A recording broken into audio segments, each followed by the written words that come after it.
हाँ बताओ, कल कहां तक पढ़े थे? अच्छा, वर्णों को गिन लिए थे ना, ये इतने होते हैं, वो उतने होते हैं। ठीक, चलो सबकी परिभाषा वगैरह देख लिए थे, है ना? ठीक, अब हम लोग ना वर्णमाला के कॉन्सेप्ट वाले हिस्से में एंटर करने वाले हैं। तो वर्णमाला के कॉन्सेप्ट के अंतर्गत सबसे पहला टॉपिक आता है स्वरों का विभाजन। स्वरों का विभाजन। स्वरों का विभाजन कहने का मतलब है स्वरों को बांटना। हमारे पास स्वर कितने हैं? 11। ठीक है, स्वरों का विभाजन मतलब है स्वरों को अलग अलग आधारों पर बांटना। अब स्वरों को बांटने के लिए अलग अलग जो बेसिस हैं, अलग अलग जो आधार हैं, उनको हमको सबसे पहले जानना चाहिए। तो स्वरों का विभाजन करने के लिए जो सबसे पहला आधार होता है, इसको बोला जाता है मात्रा। ठीक है, ध्यान रखना, सबसे पहला विभाजन किस आधार पर होता है? मात्रा के आधार पर स्वरों का विभाजन।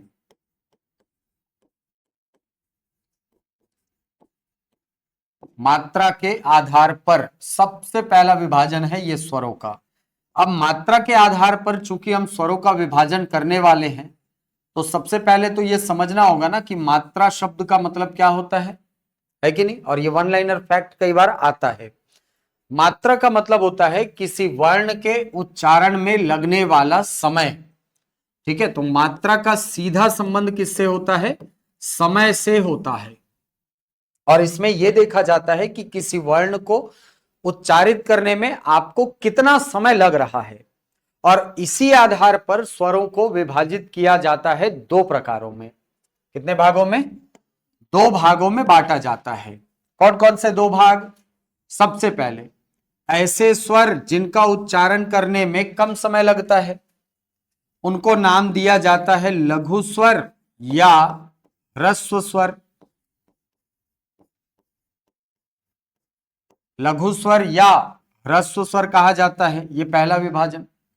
दूसरे भाग में ऐसे स्वरों को रखा जाता है जिनके उच्चारण में हमको अधिक समय लगता है, इनको नाम दिया जाता है क्या?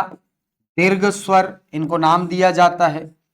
तो दो प्रकारों में विभाजन होता है मात्रा के आधार पर स्वरों का।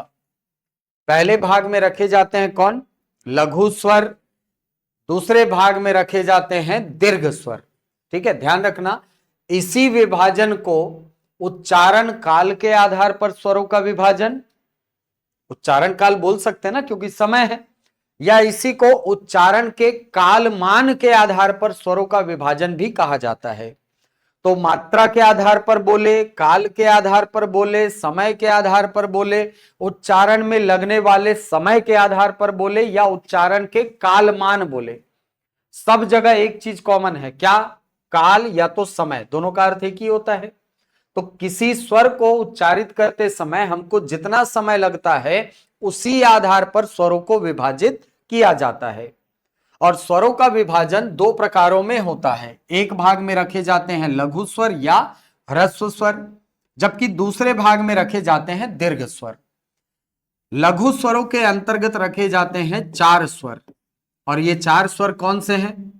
कौन से होंगे? आ, ई, उ और री। ये जो चार स्वर हैं, इनको नाम दिया जाता है लघु स्वर या ह्रस्व स्वर। जबकि दीर्घ स्वरों के अंतर्गत आते हैं सात स्वर। ये सात स्वर कौन से हैं?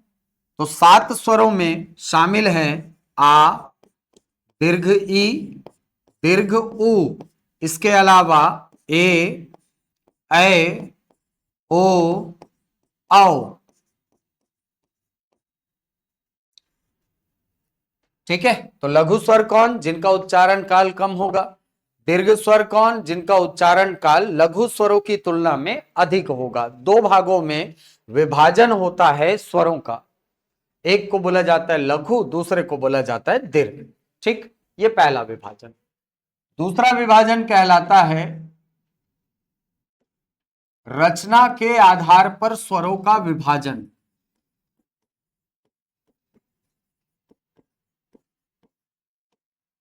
और रचना के आधार पर भी स्वरों को बांटा जाता है दो प्रकारों में। ध्यान रखने वाली बात यह है कि इसी विभाजन को व्युत्पत्ति के आधार पर स्वरों का विभाजन या बनावट के आधार पर स्वरों का विभाजन भी कहा जाता है। ठीक है, क्योंकि रचना का मतलब होता है स्ट्रक्चर, कि वो स्वर बना कैसे है, और वही अर्थ होता है व्युत्पत्ति और बनावट का भी।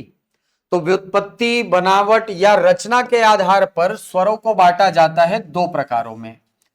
एक को कहा जाता है मूल स्वर और दूसरे को नाम दिया जाता है संधि स्वर।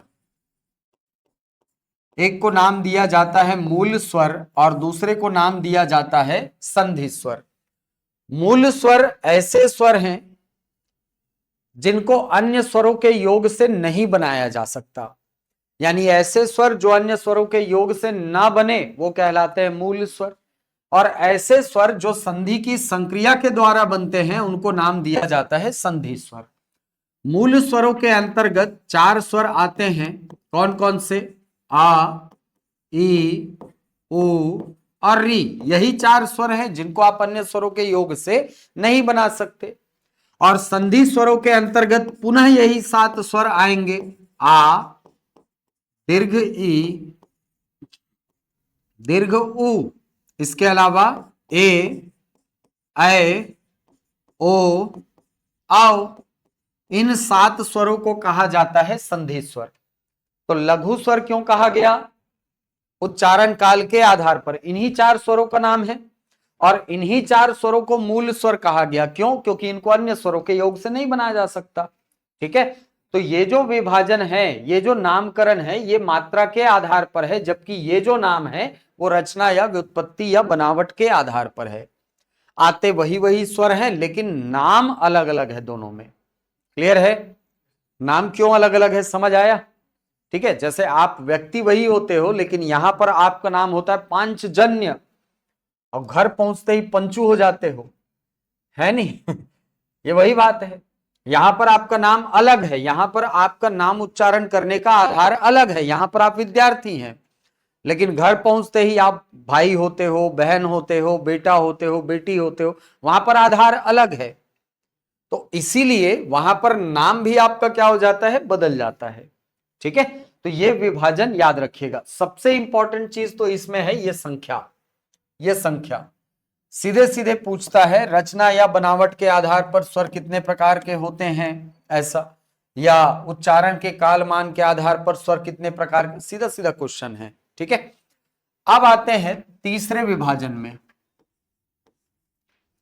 तीसरा जो विभाजन है इसको कहा जाता है ओष्ठाकृति के आधार पर स्वरों का विभाजन।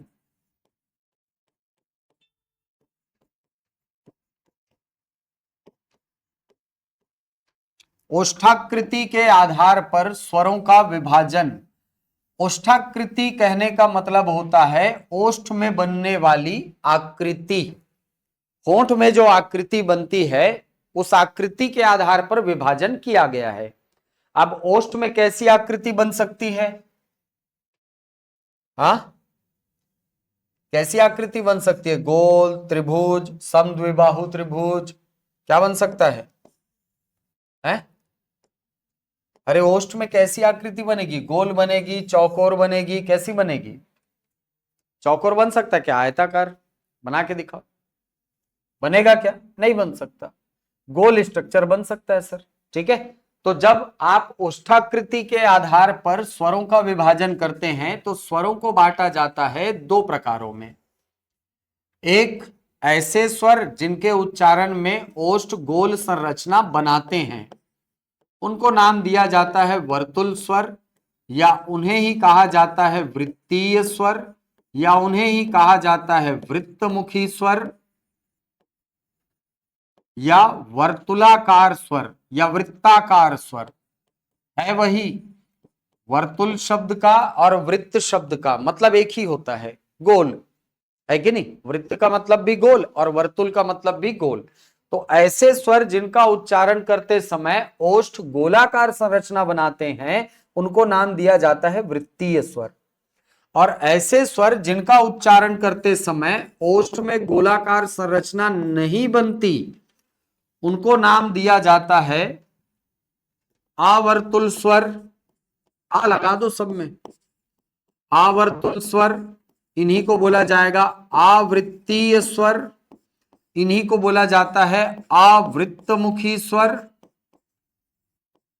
और इन्हीं को बोला जाएगा आवृत्ताकार स्वर। ठीक है, अर्थ वही है इन सारे शब्दों का। वृत्तमुखी मतलब जिसमें मुख ओष्ठ जो है वो गोल बने, और ऐसे स्वर जिनका उच्चारण करते समय ओष्ठ गोलाकार आकृति नहीं बनाएंगे वो कहलाएंगे आवर्तुल स्वर। ठीक है, तो किनके उच्चारण में ओष्ठ गोलाकार संरचना बनाते हैं? ऊ, ऊ, ओ, आओ बनता है, ये कहलाएंगे वृत्तीय स्वर। बाकी के जो स्वर हैं उनको कहा जाएगा आवृत्तीय स्वर, यानी आ, ई, री, ए, ये जो स्वर हैं ये कहलाएंगे आवृत्तीय स्वर।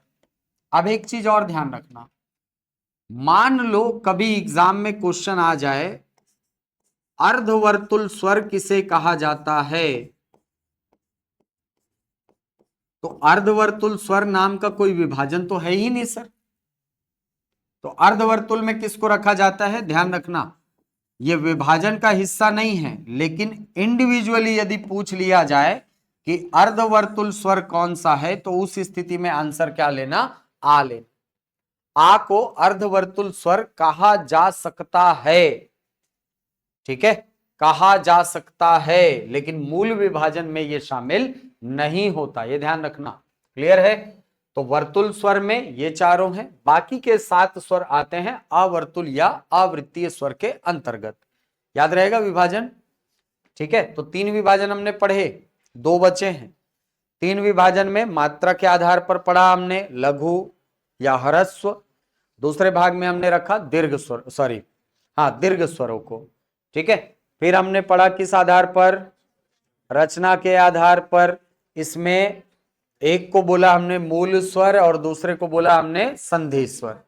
ठीक है, अब तीसरा विभाजन हम लोग पढ़ रहे हैं, फिर से 2 प्रकार है, ओष्ठाकृति के आधार पर स्वरों का विभाजन। ठीक है, तो ये विभाजन भी कितने प्रकारों में है? 2 प्रकारों में होता है। क्लियर यहां तक? अब संख्या बढ़ेगी यहां से। अगला जो विभाजन है, चौथा विभाजन, ये विभाजन होता है जिह्वा के आधार पर या जिह्वा के व्यवहृत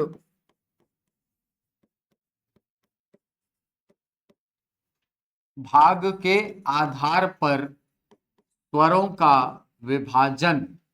ठीक है, तो इसी क्वेश्चन को ना सीधा सीधा पूछ लेता है, जिह्वा के आधार पर स्वरों को कितने भागों में बांटा जाता है, या इसी को थोड़ा सा कंफ्यूज करने के लिए आपको बोलता है जिह्वा के व्यवहृत भाग के आधार पर स्वरों का विभाजन। तो कंफ्यूज मत होना, दोनों एक ही है, जिह्वा के आधार पर बोले या जिह्वा के व्यवहृत भाग के आधार पर बोले, दोनों का मतलब एक ही है। तो इसमें क्या देखा जाता है सर? इसमें यह देखा जाता है कि किसी स्वर का उच्चारण करते समय आपकी जिह्वा का कौन सा भाग सक्रिय रहता है। ठीक है, और इस विभाजन को पढ़ने के लिए सबसे पहले तो आपकी जिह्वा को ही 3 भागों में विभक्त किया जाता है।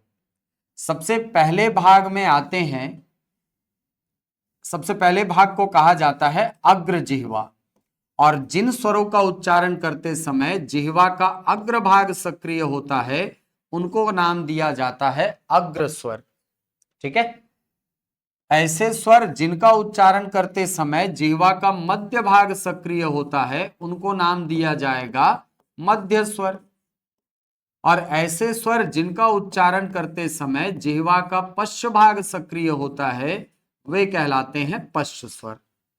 तो 3 भाग में बांटा आपने, अग्र स्वर, मध्य स्वर और पश्च स्वर। अब अग्र स्वर कौन? जिनके उच्चारण में जिह्वा का अग्रभाग सक्रिय होगा, सामने वाला हिस्सा। मध्य स्वर कौन? जिनके उच्चारण में जिह्वा का मध्य भाग सक्रिय होगा। और पश्च स्वर कौन? जिसके उच्चारण में जिह्वा का पीछे वाला भाग सक्रिय होता है, यानी अंदर साइड का भाग। अग्र स्वरों के अंतर्गत आते हैं बेसिकली चार स्वर, ई, ई, ए, ऐ। ये जो चार स्वर हैं ये कहलाते हैं अग्र स्वर। मध्य स्वर में आता है एकमात्र स्वर आ, और चूंकि ये अकेला है इसीलिए बहुत ज्यादा इंपॉर्टेंट है, 50 बार एग्जाम में पूछ चुका है मध्य स्वर कौन सा है। ठीक है, बाकियों को तो ना पूछे लेकिन आ को जरूर पूछता है। ऐसे स्वर जिनका उच्चारण करते समय जिह्वा का पश्च भाग सक्रिय होता है वे कहलाते हैं पश्च स्वर। तो आ, उ, ओ, आओ, ये स्वर आते हैं पश्च स्वरों के अंतर्गत। अब आपका एक सवाल आएगा, री कहां है सर? री को मूल विभाजन में शामिल नहीं किया जाता, लेकिन यदि उसको रखना है तो वो अग्र स्वरों के अंतर्गत रखा जा सकता है, लेकिन उसका क्वेश्चन आएगा नहीं, ये भी बता रहा हूं। ठीक है, क्योंकि वो मूल विभाजन में होता ही नहीं है। ठीक है, तो अग्र स्वर कौन? जिनके उच्चारण में जिह्वा का अग्रभाग सक्रिय होगा। मध्य स्वर के उच्चारण में जिह्वा का मध्य भाग सक्रिय होगा। और पश्च स्वर का उच्चारण करते समय पश्च जिह्वा सक्रिय होगी। क्लियर? तो कौन कौन से स्वर किसके किसके अंतर्गत आते हैं एकदम दिमाग में बिठाते हुए चलना, क्योंकि यहां से जब क्वेश्चन का पैटर्न आप देखोगे ना तो आप बोलोगे कि सर इतना कठिन आ जाता है क्या? कई बार आता है। ठीक है, चार विभाजन हो गए। अब आते हैं पांचवें विभाजन में। पांचवें विभाजन को कहा जाता है मुखाकृति के आधार पर स्वरों का विभाजन।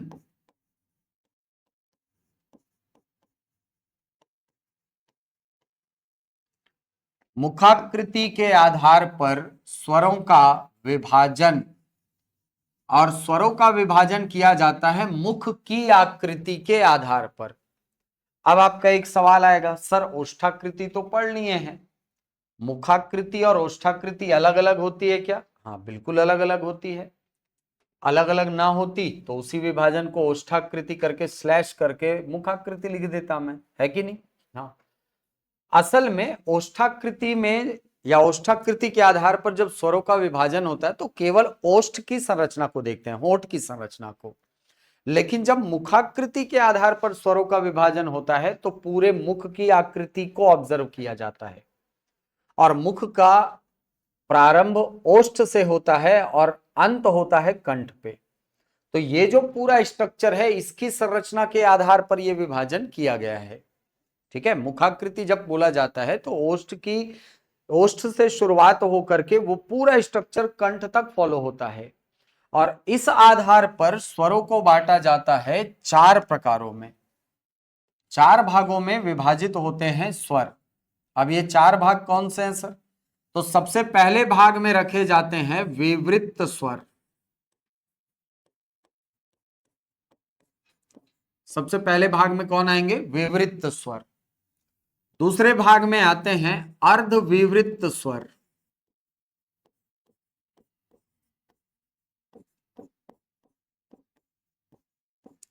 तीसरे भाग में आते हैं अर्धसंवृत स्वर।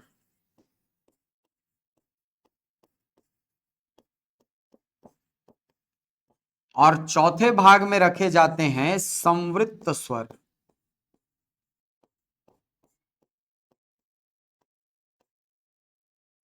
इन चार भागों में बांटा जाता है स्वरों को, विवृत, अर्धविवृत, अर्धसंवृत और संवृत।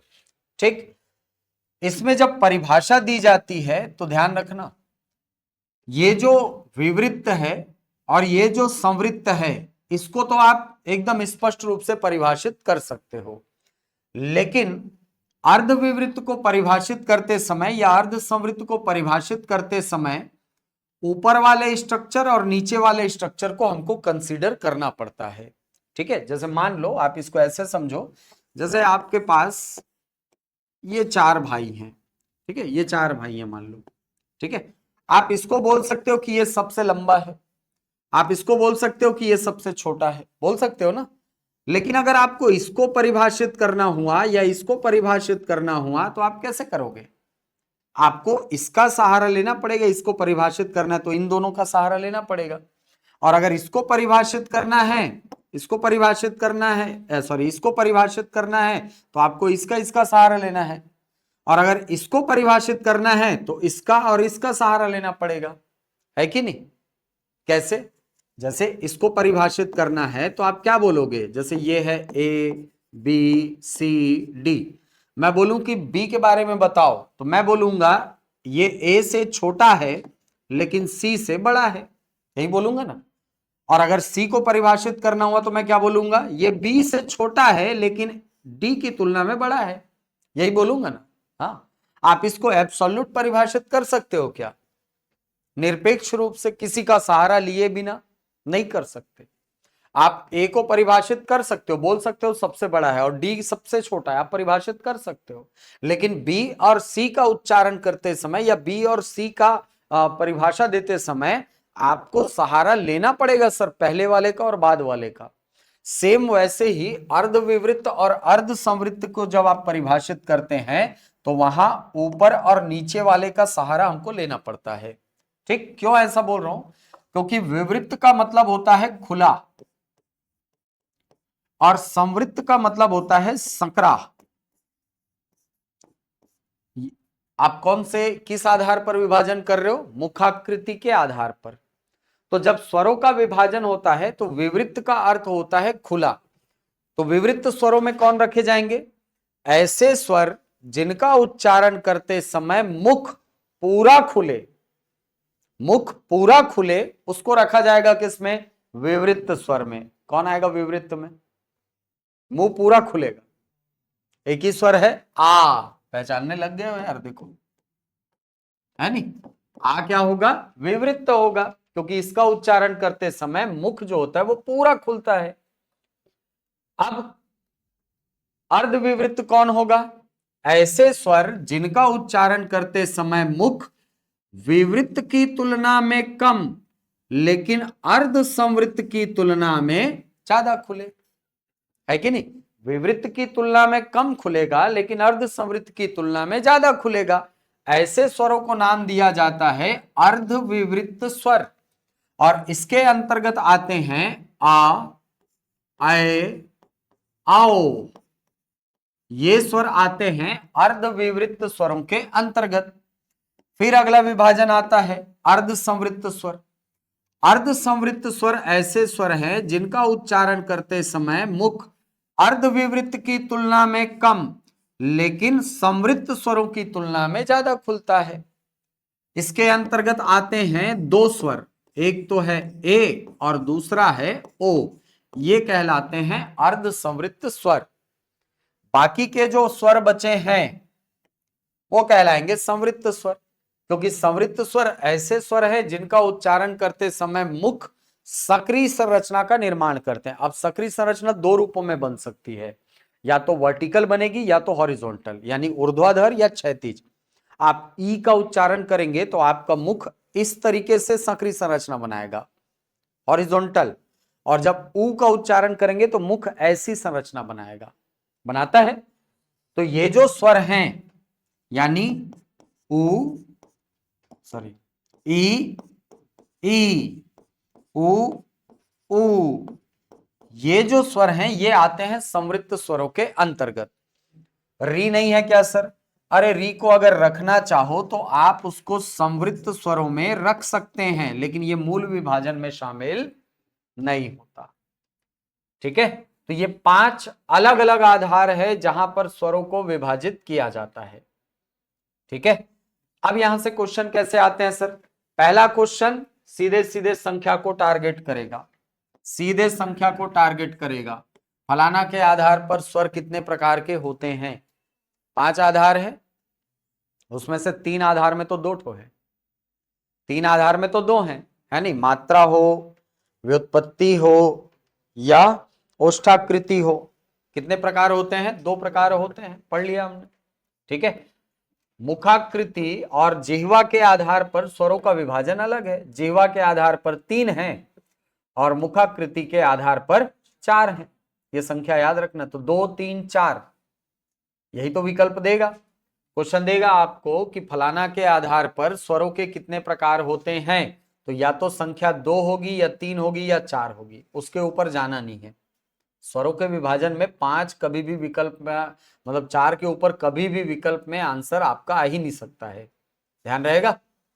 ठीक है, तो 5 है। मान लो कि कभी विकल्प में ऐसा दिया कि मुखाकृति के आधार पर स्वर कितने प्रकार के होते हैं, अब आप भूल गए हो कि 2 है कि 3 है कि 4 है, लेकिन वहां पर विकल्प में दिया है मुखाकृति के आधार पर आपको दिया है 4 5 6 7।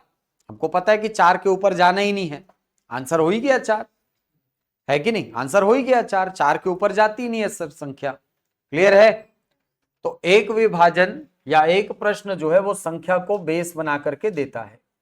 संख्या को बेस बनाएगा, बोलेगा फलाना के आधार पर स्वर कितने प्रकार के होते हैं, तो आंसर निकालने आना चाहिए, निकल आएगा।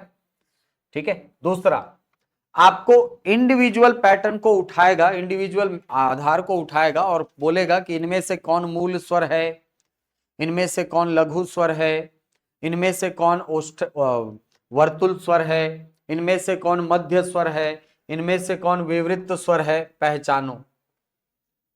तो पहचानने आ जाएगा, एकदम इंडिविजुअल जाएगा, क्योंकि 11 स्वर यहां भी है, 11 वहां भी है, हर एक विभाजन में 11 है, हर विभाजन में 11 स्वर है, 11 स्वरों को ही अलग अलग हिस्सों में बांटा है आपने, है ना।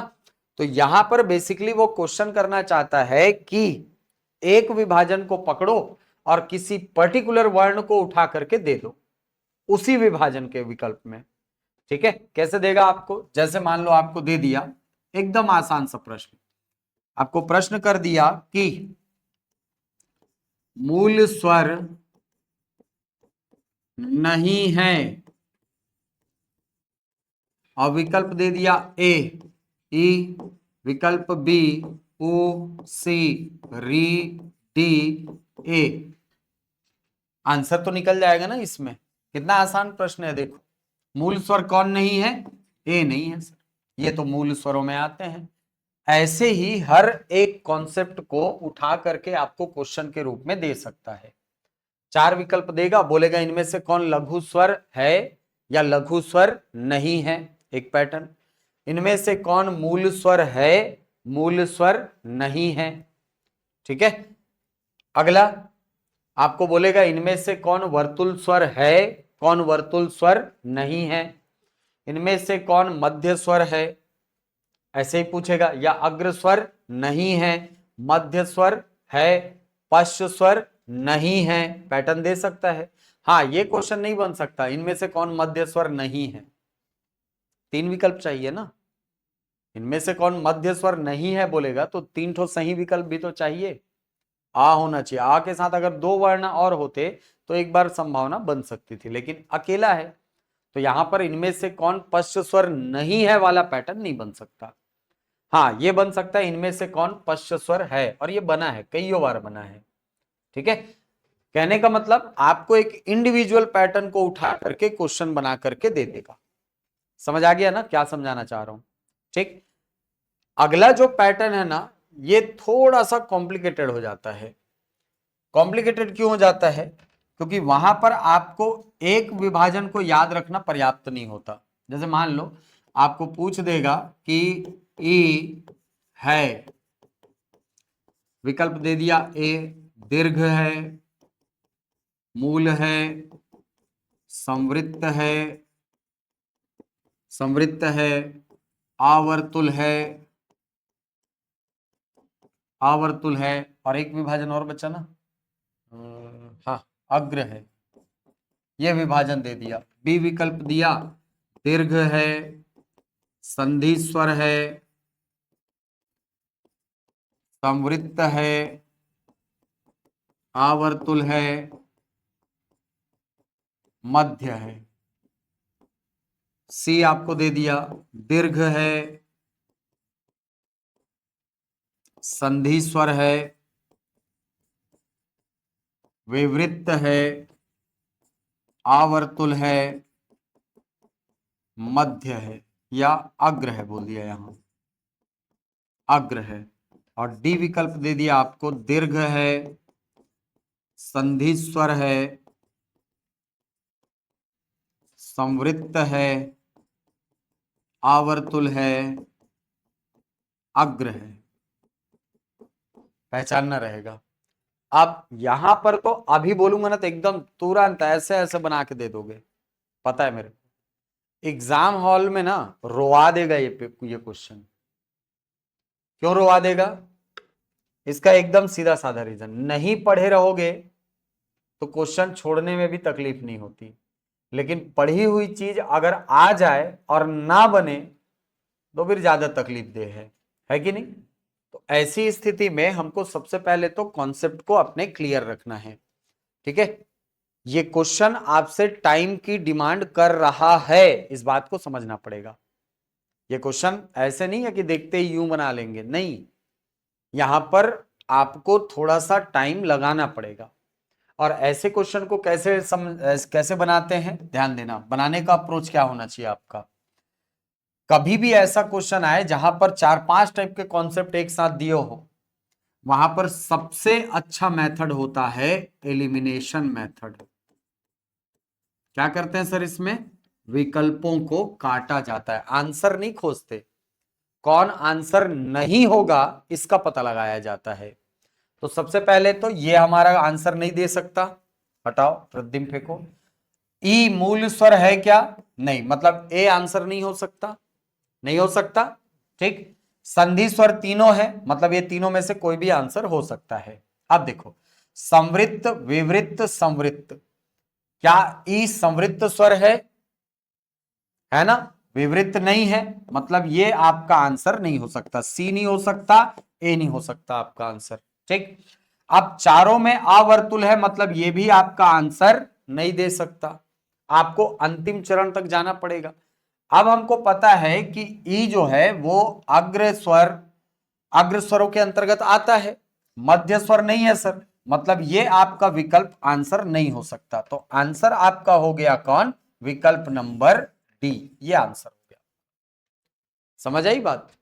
कैसे सॉल्व करते हैं? देखो, एकदम 15 सेकंड का क्वेश्चन है ये, 10 से 15 सेकंड का मैक्सिमम, लेकिन तब जब प्रैक्टिस प्रॉपर हुए रहेगी।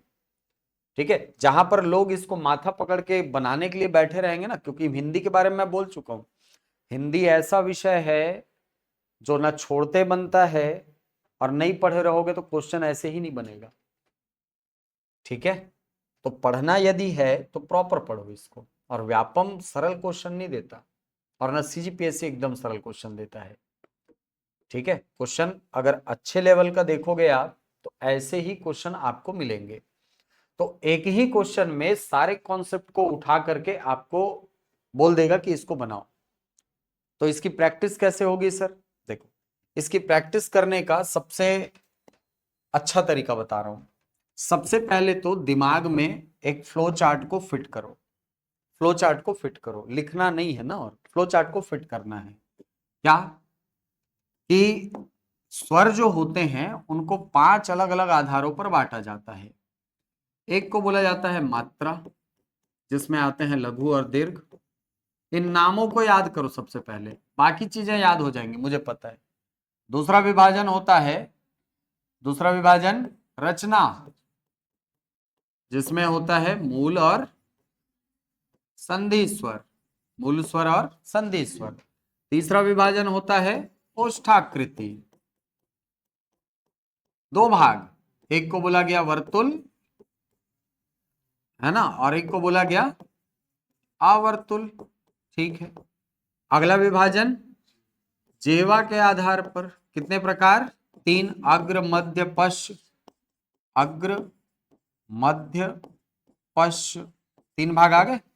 और चौथा विभाजन होता है मुखाकृति, मुखाकृति के आधार पर 4 भेद हैं, एक विवृत्त, अर्धविवृत्त, अर्ध संवृत्त और संवृत्त। ठीक है, इस स्ट्रक्चर को ना दिमाग में बिठाने की कोशिश करो। ठीक है, 2 2 2 3 4, है नी, 2 लघु दीर्घ, 2 मूल, मूल और संधि, 2 वर्तुल अवर्तुल, आ गया, 3 अग्र मध्य पश्च, 4 विवृत्त अर्धविवृत्त, अर्धसंवृत्त, संवृत्त। ठीक है, अब मैं कोई भी एक वर्ण एकदम रैंडमली सोचूंगा। जैसे मैंने सोचा ऊ, रैंडमली सोचा है मैंने, छोटा ऊ। सबसे पहले इधर नहीं देखना है ना, एकदम दिमाग में ये सोचो सबसे पहले ये कहां पर आएगा, लघु में आएगा कि दीर्घ में आएगा। लघु में आया, लघु में आया, ठीक, लघु में आया। अब दूसरा विभाजन, दूसरा विभाजन किस आधार पर है, रचना के आधार पर। मूल की दीर्घ, मूल है, तो ऊ जो है वो लघु है, मूल है। ऊ जो है वो लघु है और मूल है। तीसरे विभाजन में आओ, वर्तुल किया, वर्तुल, वर्तुल तो लघु है, मूल है, वर्तुल है। लघु है, मूल है, वर्तुल है। चौथे विभाजन में आओ, अग्र है, मध्य है, पश्च है। क्या है, पश्च है। आप बोले सर लघु है, मूल है, वर्तुल है और पश्च है। अब पांचवें विभाजन में जाओ, विवृत्त है कि अर्ध विवृत्त है, अर्ध संवृत्त है, संवृत्त है, संवृत्त है। सक्रिय संरचना बनती ऊ, ऊपर नीचे, है कि नहीं। हाँ, मतलब ये ऊ जो है वो लघु है, मूल है, वर्तुल है, पश्च है और संवृत्त है। आंसर हाथ में। ठीक है, ऐसे भी निकाला जा सकता है, लेकिन एग्जाम हॉल में इतना प्रेशर लगाओगे दिमाग में तो प्रेशर बम बन के फट जाएगा ये, है कि नहीं। सबसे अच्छा तरीका ये है, ऑप्शन एलिमिनेट करो, ऑप्शन एलिमिनेट करो। लेकिन प्रैक्टिस करने के लिए ये वाला तरीका बेस्ट है, ये तरीका एकदम बेस्ट है। ठीक है, तो दिमाग को इस हिसाब से ट्रेन करो, दिमाग को इस हिसाब से ट्रेन करो। और ट्रेन करने का मतलब ये नहीं है कि सर एग्जाम इसमें घर में जाकर के एक एक वर्ण को उठाए और उसका स्पेसिफिकेशन लिख लिए बस, नहीं, लिखना नहीं है। ठीक है, रैंडमली सोचो कोई भी वर्ण। जैसे मेरे दिमाग में आया आ, अनार के आ, तो मैं इसको ना इमेजिन करूंगा लघु के दीर्घ लघु है कि नहीं। अब मैं इमेजिन करूंगा कि ये मूल है कि संधि स्वर है, तो मैंने कहा मूल है। ठीक है, तीसरे विभाजन में आऊंगा, मैं बोलूंगा ये वर्तुल है कि अवर्तुल है, बोले अवर्तुल है कि नहीं। अब चौथे विभाजन में आऊंगा, मैं बोलूंगा कि भाई ये अग्र है, मध्य, तो मेरे दिमाग में आएगा ये मध्य स्वर है कि नहीं। तो इस प्रकार से अपने दिमाग को ट्रेन करना पड़ेगा, तब इस क्वेश्चन को सॉल्व कर पाओगे। ठीक है, और ये क्वेश्चन अच्छे अच्छे को रुलाने वाला क्वेश्चन है, इतना लाइटली मत लेना इस क्वेश्चन को। और ऐसा भी नहीं है कि इसको कोई नहीं बनाएगा, कड़वा सच बता रहा हूं। ऐसे बहुत सारे लोग, ऐसे बहुत सारे मेरे विद्यार्थी हैं जो इस क्वेश्चन को ऐसे 10 सेकंड नहीं लगेगा, ऐसे बना कुड़ा देंगे, फेंक देंगे इसको। उन्होंने प्रॉपर प्रैक्टिस की हुई है ना, जो प्रैक्टिस करेगा वो ऐसे क्वेश्चन को बहुत आसानी से बना लेगा, ये भी बता रहा हूं। ठीक है, तो अगर 10% लोग भी, 5% लोग भी यदि एग्जाम में इस क्वेश्चन को बना पा रहे हैं, मतलब समझो 1 लाख अगर फॉर्म गया है तो 5,000 लोग बना रहे हैं और 5,000 पद आने वाले नहीं है। समझ आ रही बात। तो उन 5,000 लोगों से अगर कंपटीशन में बने रहना है तो आपको ऐसे क्वेश्चन बनने चाहिए। समझ आ रही बात। ठीक है, हाँ, एकदम रैंडमली उठपटांग टाइप का क्वेश्चन आ गया जो किसी से नहीं बन रहा है तो किसी से नहीं बनेगा, है नहीं। मैं पहले ही बोला हूं ना कि जो चीजें सबसे बननी है वो कम से कम हमसे बनना ही चाहिए। ठीक है, जो किसी से नहीं बन रहा है वो तो किसी से बनेगा ही नहीं। आप इंडिविजुअल के स्तर पर सोचो ना, मैं एक ऐसा क्वेश्चन देता हूं जो सबको पता है तो सबसे बनेगा। इस क्लास का ही एग्जांपल लेते हैं, है नहीं। मैं अगर कहता हूं कि छत्तीसगढ़ में कितने जिले हैं तो इनको भी पता है, इनको भी पता है, सबको पता है यहाँ पे। अब उस क्वेश्चन को अगर मैं गलत करके आऊंगा तो पीछे नहीं रहूंगा तो और क्या होगा बताओ, पीछे रह जाऊंगा ना। हाँ, लेकिन वहीं पर मान लो एक ऐसा क्वेश्चन आया जिसमें आपको पूछ लिया कि रीपा योजना कब शुरू हुई है। अब आप लोग को भी नहीं पता है, मेरे को भी नहीं पता है, तो क्या इसका फर्क पड़ेगा रिजल्ट पे? क्या इसका फर्क पड़ेगा रिजल्ट पे? कुछ नहीं पड़ेगा, कुछ नहीं पड़ेगा रिजल्ट पे फर्क। इसलिए मैं बोलता हूं कठिन क्वेश्चन कभी भी आपको रेस से बाहर नहीं करते। आपको रेस से बाहर वो क्वेश्चन करते हैं जो सबसे बना है लेकिन आपसे नहीं बना। समझे बात को? तो कंपटीशन में अगर बने रहना है ना तो कम से कम बेसिक का इतना प्रैक्टिस करो, चाहे वो हिंदी हो, चाहे गणित हो, चाहे इंग्लिश हो, बेसिक ही आपको आपकी नैया पार लगाएगा। बेसिक को तगड़ा करना पड़ेगा, ठीक है। टॉपर भी होता है तो टॉपर के 100 में 100 कभी नहीं आते हैं यार। कभी सुने सीजी व्यापम में 100 में 100 आ गया हो? कभी नहीं, आज तक टिल द डेट जब से मैं एग्जाम दे रहा हूं तब से आज तक नहीं दिया है, किसी का नहीं आया आज तक 100 में 100।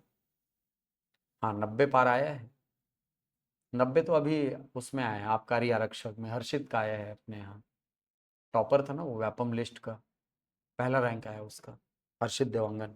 अभी आबकारी आरक्षक लोग का जो निकला था उसमें 92 उसी का आया। उसके पहले जितने एग्जाम हुए सब में लगभग 85, 83, कभी कभी 77, 78 ये रेंज जाता है। इसका सीधा सा मतलब ये हुआ कि सर अगर 85 टॉपर का जा रहा है तो उससे भी तो 15 क्वेश्चन नहीं बने हैं ना। वो 15 क्वेश्चन कौन से थे? जो किसी से नहीं बने, इसीलिए तो वो टॉपर है। बाकी 85 उसने सही बनाए हैं। समझ आ रही बात? ये होता है इसका एल्गोरिदम। इस एल्गोरिदम को अपने दिमाग में फिट करो पहले। आपको रेस जीतने के लिए ना तुरंत ऐसा नहीं है कि भगवान जैसे ये गायब हो गए तुरंत वहां पहुंच गए, नहीं, आपको बाकियों से आगे निकलना है। समझ आ रही बात? आपको बाकियों से आगे निकलना होता है, ठीक है। तो अपने आप को इतना मेहनत करके तैयार करो। देखो मेहनत का ना कोई सब्स्टिट्यूट नहीं होता। एक चीज एकदम चीज बता देता हूँ, मेहनत का कोई सब्स्टिट्यूट नहीं है, कोई प्रतिस्थापी नहीं। मेहनत करो, जी भर के करो। अभी नहीं करोगे तो कब करोगे यार? मेहनत करने की उम्र में, है ना, मेहनत करने की उम्र में अगर आराम करोगे तो आराम करने की उम्र में मेहनत करना पड़ेगा। ध्यान रखो इस बात को, ठीक है। समझ आ रही बात मैं क्या बोल रहा हूँ? बुढ़ापा बहुत बुरी चीज है। गौतम बुद्ध संन्यास ले लिए थे बुढ़ापा आने के पहले, है नहीं? बूढ़े व्यक्ति को देखा था ना उन्होंने, ठीक है। चल ये समझ में आ गया क्वेश्चन का पैटर्न। ऐसे ही क्वेश्चन अगर आया तो ऐसे क्वेश्चन के लिए सबसे अच्छा तरीका होता है एलिमिनेशन मेथड, तो उसको उसकी प्रैक्टिस करो, ठीक है। और एलिमिनेशन मेथड की प्रैक्टिस करने के लिए सबसे पहले तो अपने बेस में वो जो फ्लो चार्ट है ना वो दिमाग में बैठा होना चाहिए, ठीक है। याद हो जाएगा? हो जाएगा ना? पक्का। तो एक काम करना, घर जाना और 11 के 11 वर्ण जो हैं उनको ऐसे ही इमेजिनेशन से बनाने की कोशिश करना, ठीक है। 11 के 11 वर्ण ये मैंने लिख दिया भले, लेकिन आप इसको फिर से बनाना, ठीक है। सीक्वेंस में बनाना बढ़िया अच्छे से। कल मैं आंसर बता दूंगा आपको, ओके। चलो तो ये कंप्लीट होता है आपका स्वरों का विभाजन। तो स्वरों को कितने आधारों पर बांटा आपने? 5। मात्रा के आधार पर, रचना के आधार पर, ओष्ठाकृति के आधार पर, जीवा के आधार पर, मुखाकृति के आधार पर। अब अगले विभाजन में आते हैं। अगला विभाजन है व्यंजनों का विभाजन।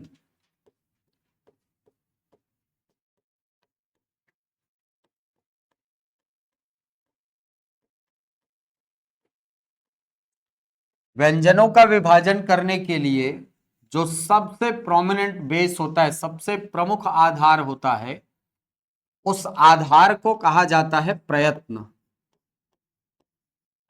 हाँ भाई,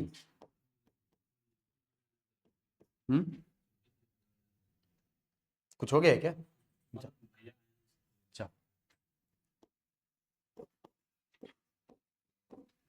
प्रयत्न के आधार पर व्यंजनों का विभाजन, ठीक है। वीडियो देख लेना भाई। हाँ, प्रयत्न के आधार पर व्यंजनों का विभाजन, ठीक। प्रयत्न के आधार पर व्यंजनों को विभाजित किया जाता है। तो जब हम प्रयत्न के आधार पर बांट रहे हैं व्यंजनों को, तो सबसे पहले तो इस प्रयत्न शब्द का अर्थ पता होना चाहिए, हाँ कि ना? क्या होता है प्रयत्न का मतलब? कोशिश करना, प्रयास करना, किसी चीज के लिए एफर्ट करना, यही होता है ना मतलब। यहां पर जब हम प्रयत्न की बात करते हैं व्यंजनों का विभाजन करने के लिए, तो प्रयत्न का अर्थ सामान्य नहीं लिया जाता। मतलब इसका अर्थ प्रयास करना या प्रयत्न करना, कोशिश करना, ये नहीं लिया जाता। यहां पर प्रयत्न का अर्थ लिया जाता है समायोजन। क्या अर्थ लेते हैं? समायोजन। जिसको आप अंग्रेजी में बोलते हैं एडजस्टमेंट। और व्यंजनों को विभाजित किया जाता है किस आधार पर? प्रयत्न के आधार पर। तो प्रयत्न का अर्थ यहां पर क्या लिया जाता है? एडजस्टमेंट। कैसा एडजस्टमेंट सर? अपने मुख का एडजस्टमेंट। आप जब किसी वर्ण का उच्चारण करते हैं तो आपको उस वर्ण का उच्चारण करते समय अपने मुख को अलग अलग आकृतियों में एडजस्ट करना पड़ता है। कैसे सर? क वाले पोजीशन में प का उच्चारण करके दिखाओ, संभव है? या पा वाले पोजीशन में का उच्चारण करके दिखाओ, संभव है? नहीं है ना। मतलब आपको हर वर्ण का उच्चारण करने के लिए अपने मुख को अलग अलग तरीके से एडजस्ट करना पड़ता है।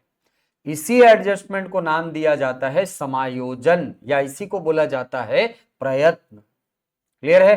तो इसी प्रयत्न के आधार पर बांटा जाता है व्यंजनों को। और जब प्रयत्न के आधार पर व्यंजनों का विभाजन होता है तो व्यंजनों को 8 भागों में विभक्त किया जाता है, 8 भागों में विभाजित किया जाता है। अब ये 8 भाग कौन से हैं सर? देखो, ये 8 भाग निकालने के लिए सबसे पहले तो हम इन 35 व्यंजनों को लिख लेते हैं। 35 व्यंजनों का विभाजन इसमें होता है। ये 35 व्यंजन कौन से हैं? तो सबसे पहले लिखा जाएगा क, ख, ग, घ, अंगा। फिर आएंगे च, छ, जा, झा, इया। फिर ट, ठ, ड, याद नहीं है ना? याद नहीं है क्या? त, द, ध, न, प, फ, ब, भ, म। ठीक है, ये 25 वर्ण हुए। अब इसके बाद या, यहां लिखता हूं, या, र, ल, व, ऐसे ही लिखना आप भी। ठीक है, इसके बाद श, श, स, ह, ये वर्ण हो गए। और याद रखना ड़ और ढ़। 35 व्यंजन हो गए, 25 और वो 10, ये 25 और वो 10। ठीक है, 8 खंडों में बांटना है इन 35 व्यंजनों को। तो 8 खंड कैसे निकलेंगे? देखो, सबसे पहले भाग में रखे जाएंगे ये 16 वर्ण, ये 4 हो गए और ये हो गए 12, हो गए 16 वर्ण। ये 4 और ये 16, कितने वर्ण हो गए? अरे 4 और 12 कितने हो गए? 16 वर्ण। इनको नाम दिया जाता है स्पर्शी व्यंजन। इनकी संख्या है कितनी? 16। और यहीं से चालू हो जाएगा संख्याओं का खेल। क्वेश्चन पूछेगा आपको कि हिंदी वर्णमाला में स्पर्शी व्यंजन कितने होते हैं?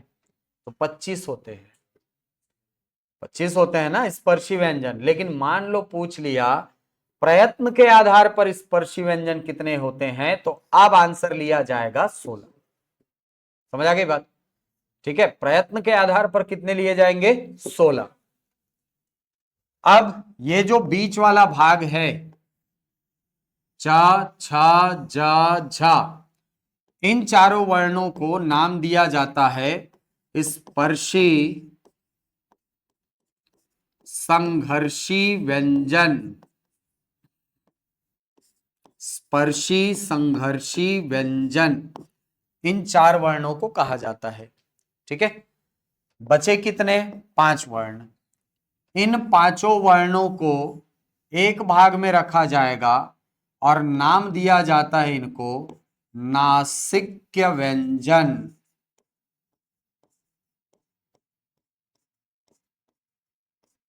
क्या नाम दिया गया इनको? नासिक्य व्यंजन। एक साथ लिख दूं क्या?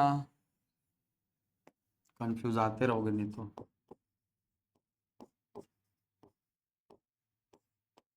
नासिक्य व्यंजन हो गया। ठीक है, तो 25 वर्ण जो हमारे पास होते हैं वर्गों के, वहां से कितने वर्ण, कितने भाग निकलेंगे? 3। स्पर्शी, स्पर्शी, संघर्षी और नासिक। ठीक है, कौन कौन सा वर्ण किस में आएगा दिख रहा है स्पष्ट। ठीक, अब आते हैं यरलव पे। यरलव में ये जो या है, या और वाह है, इन दोनों वर्णों को रखा जाता है एक ग्रुप में। इनको रखा जाता है एक ग्रुप में और इनको नाम दिया जाता है, एक सेकंड ना, हाँ, इन दोनों वर्णों को नाम दिया जाता है संघर्षहीन व्यंजन।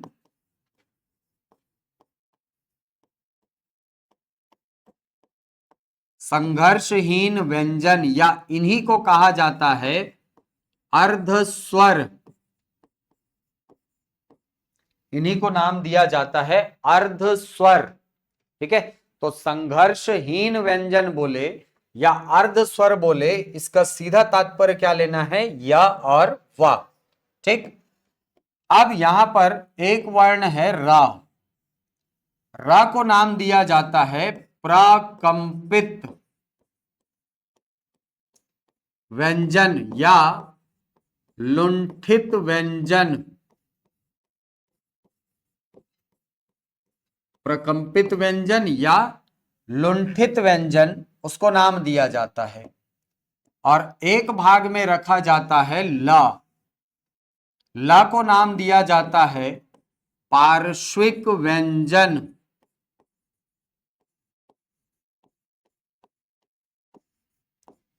ठीक है, तो ऐसे तीन भाग निकलेंगे आपके यरलव से। तो तीन भाग यहां से निकले, तीन यहां से निकले ना, तीन भाग निकलेंगे वहां से। ठीक है, अब इन दोनों को रखा जाएगा दो अलग अलग खंडों में, एक खंड में ये, एक खंड में ये, हो गए 8 भाग, है नहीं। ये जो भाग हैं कौन से वाले, हाँ, ये 4 वर्ण, इनको नाम दिया जाएगा क्या, सोचो क्या नाम दोगे, क्या नाम देंगे इनको, हैं? अरे थोड़ा दिमाग लगाओ, क्या नाम दोगे इनको।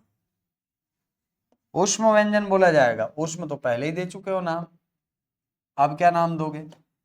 इन चारों वर्णों को नाम दिया जाता है संघर्षी व्यंजन। कंफ्यूज मत होना, ये क्या है, हाँ, और ये क्या है, ये स्पर्शी संघर्षी, ये स्पर्शी, ये संघर्षी, ये संघर्षहीन।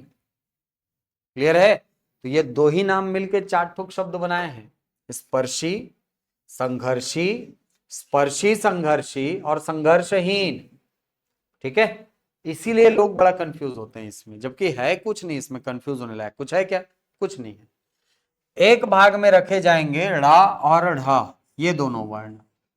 इन दोनों वर्णों को नाम दिया जाता है उत्क्षिप्त व्यंजन। इनका नाम नहीं बदलता, बेचारे लोग सिद्धवा हैं।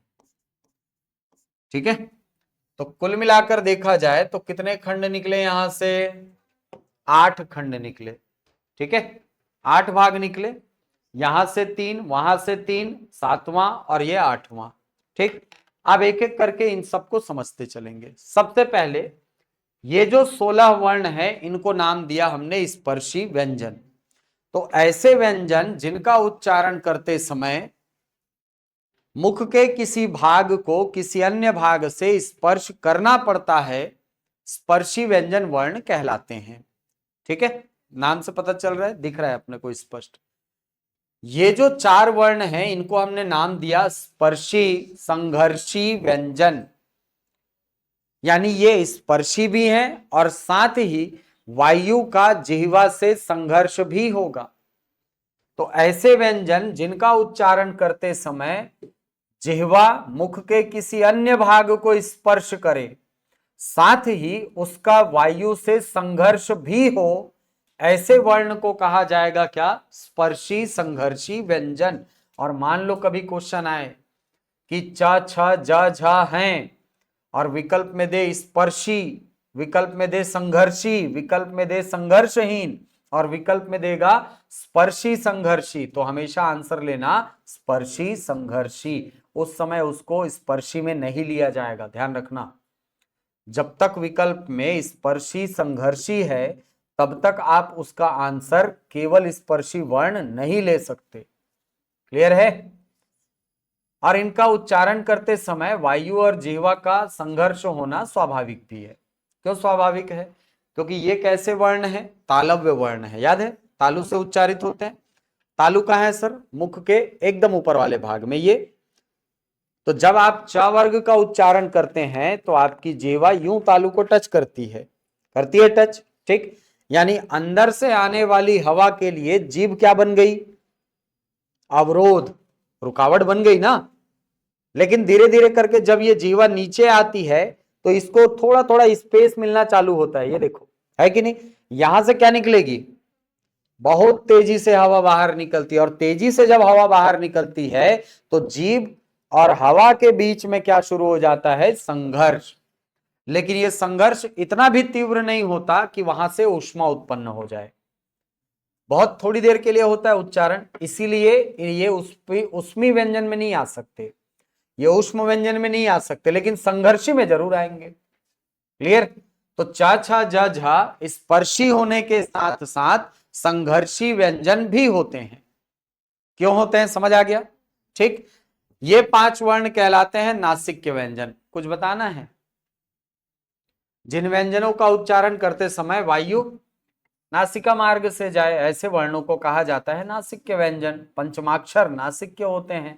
ठीक है, अब आते हैं या और वह, इनको नाम दिया जाता है संघर्षहीन व्यंजन। क्या मतलब हुआ? हाँ हाँ बोलो। जिनका उच्चारण करते समय वायु का जिह्वा से कोई संघर्षहीन है ना।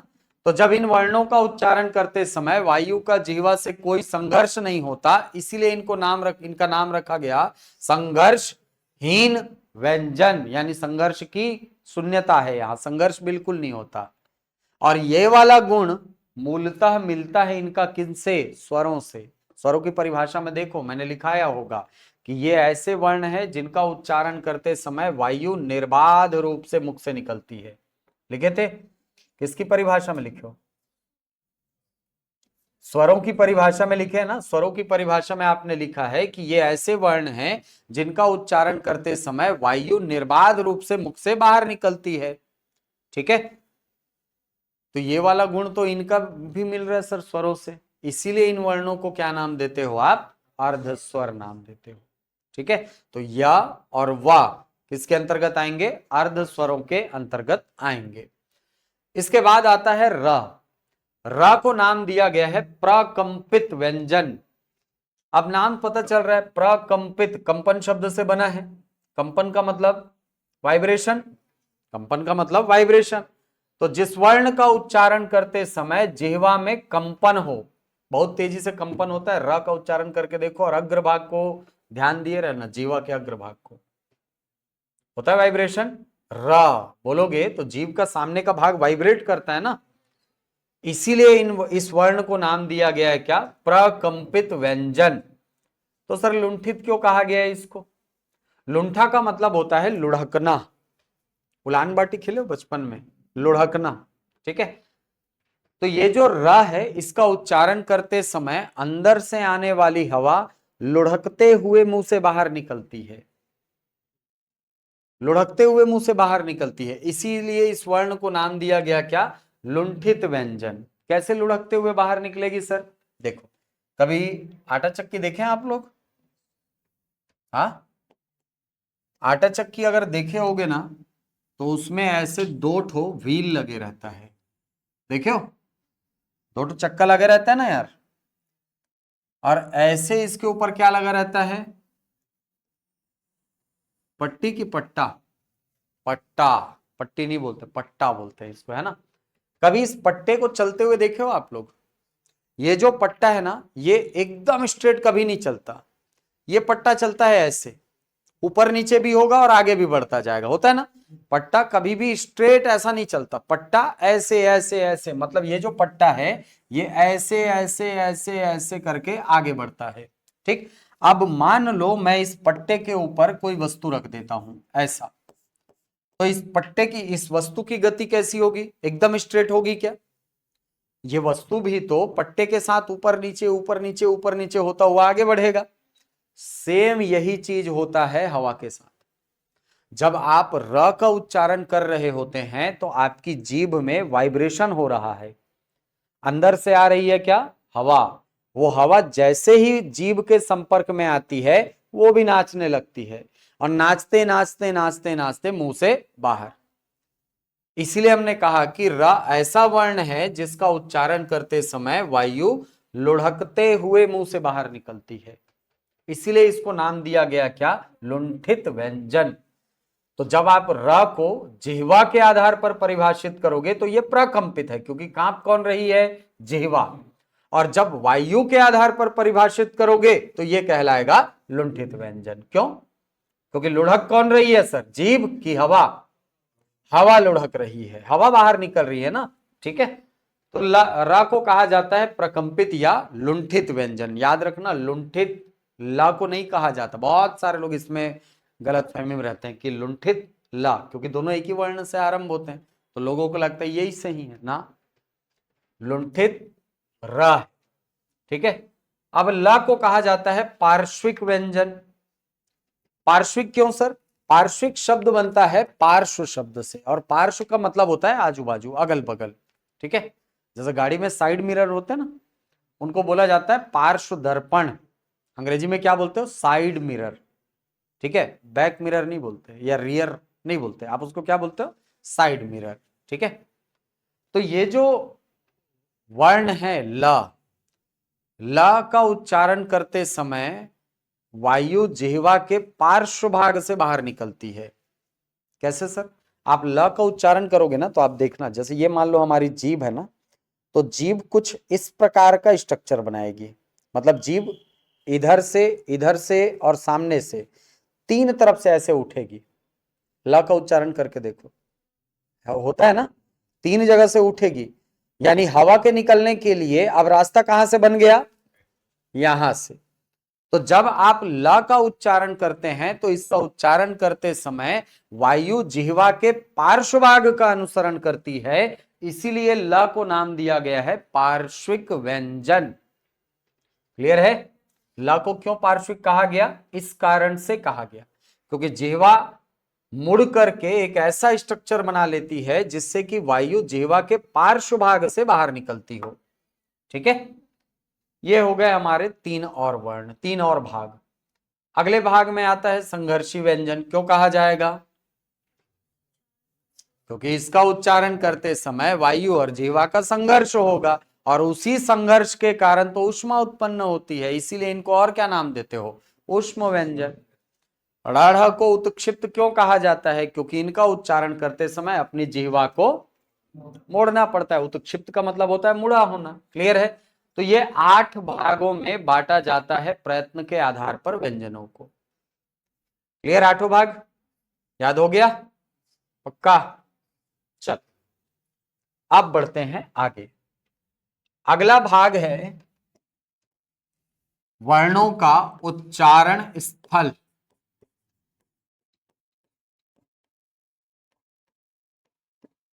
वर्णों का उच्चारण स्थल।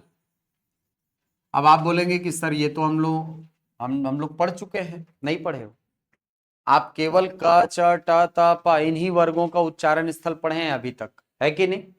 बाकी वर्णों का उच्चारण स्थल कौन पढ़ेगा? वो भी तो याद करना है। उनको याद करने के लिए एक तरीका तो यह है कि किताब उठाओ और रट लो, लेकिन वो याद होगा नहीं, ये भी बता रहा हूं। इनको याद करने का एक सरल तरीका मैं बता रहा हूं आपको। इनको याद करने के लिए 5 फॉर्मूले हमको याद करने हैं। ठीक है, 5 फॉर्मूले याद करने हैं। 5 वर्ग का उच्चारण स्थल याद हो गया है? बोलो जरा। हाँ, बोलो बोलो। पांचों वर्गों का उच्चारण स्थल बोलो ना। क वर्ग, च वर्ग, पकड़ा गया। हाँ, हाँ, क वर्ग कहां से? अरे उच्चारण कहां से होता है? च वर्ग, ट वर्ग, गलत। ट वर्ग दांत से होता है। ट कहां से कंठ हो जाएगा? कंठ से मतलब 10 वर्ण कर दे रहे हो, तालु भी नहीं है। मूर्धा से, मैं इसीलिए उस दिन एकदम जोर दे के बोला था याद कर ही लिए रहना करके, बोला था ना, याद कर ही लिए रहना, घर जाके कॉपी रख दिए बस, पढ़ लो यार। ठीक है, तो 5 वर्गों का उच्चारण स्थल याद करना है, सबसे पहला काम ये रहेगा भाई। बहुत इंपॉर्टेंट क्वेश्चन है यार, कैसे कर रहे हो, ऐसी लापरवाही नहीं चलेगी यहां। ठीक है, तो क वर्ग उच्चारित होगा कहां से? कंठ से। ठीक है, अगला च वर्ग उच्चारित होगा कहां से? तालु से। बहुत बढ़िया। अब अगला वर्ग ट वर्ग कहां से? मूर्धा, मूर्धा से। अगला वर्ग ता वर्ग, ता वर्ग दंत से। और अगला वर्ग प वर्ग, और प वर्ग उच्चारित होगा, बहुत बढ़िया, देख लो बाकी लोग से बन रहा है, आपसे नहीं बन रहा है, मतलब आप पीछे रह जाओगे, है नहीं? यही तो समझा रहा था थोड़ी देर पहले। सबसे अच्छा मित्र जो होता है ना, वो कंपटीशन के एग्जाम में सबसे बड़ा कॉम्पिटिटर होता है कि नहीं?